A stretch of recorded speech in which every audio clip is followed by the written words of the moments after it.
Saya ucapkan selamat datang ke My News TV channel.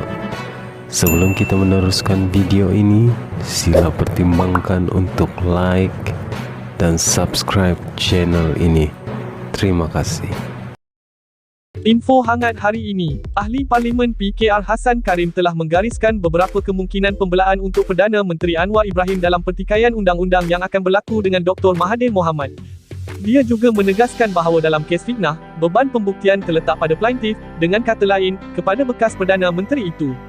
Memandangkan Dr. Mahathir tidak memfailkan saman itu, Ahli Parlimen Pasir Gudang itu berkata perkara itu boleh dibincangkan tanpa rasa takut untuk melakukan sub judice, sedang dipertimbangkan oleh mahkamah dan oleh itu tidak boleh diperkatakan di khalayak ramai.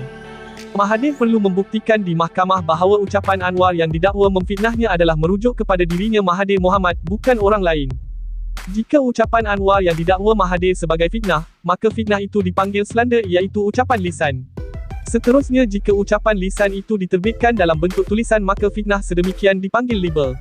Seterusnya Mahathir kena membuktikan di hadapan hakim bahawa kata-kata yang diucapkan oleh Anwar secara lisan itu adalah membawa makna fitnah atau bersifat fitnah defamatory. Seterusnya Mahathir kena membuktikan bahawa Anwar mempunyai niat jahat ketika mengeluarkan kata-kata yang dianggap memfitnah itu, katanya pada satu kenyataan hari ini. Hassan yang juga seorang peguam berkata pembelaan Anwar pula termasuk membuktikan kenyataannya adalah fakta.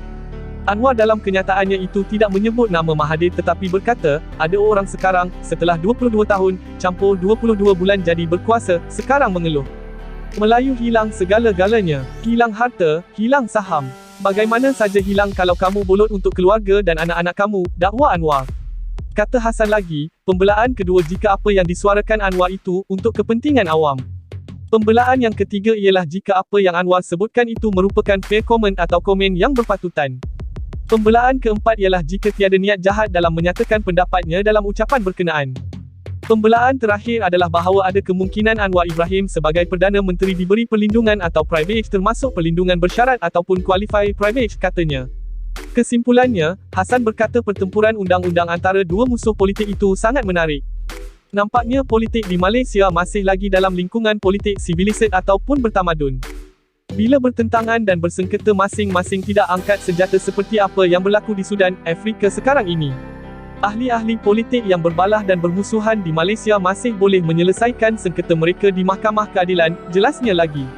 Mahathir dan Anwar berseteru sejak 1998, apabila Mahathir memecat Anwar sebagai timbalan Perdana Menteri.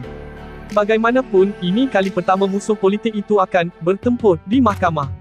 Mahathir, yang telah mengarahkan peguamnya untuk memulakan tindakan undang-undang, berkata dia tidak boleh lagi mengabaikan serangan Anwar kerana pengerusi PH itu kini Perdana Menteri. Sebelum ini, Mahathir berkata dia memekakkan telinga kerana menganggap itu sebagai tindakan seseorang yang sangat terdesak mahu menjadi Perdana Menteri. Sekian info hangat hari ini. Terima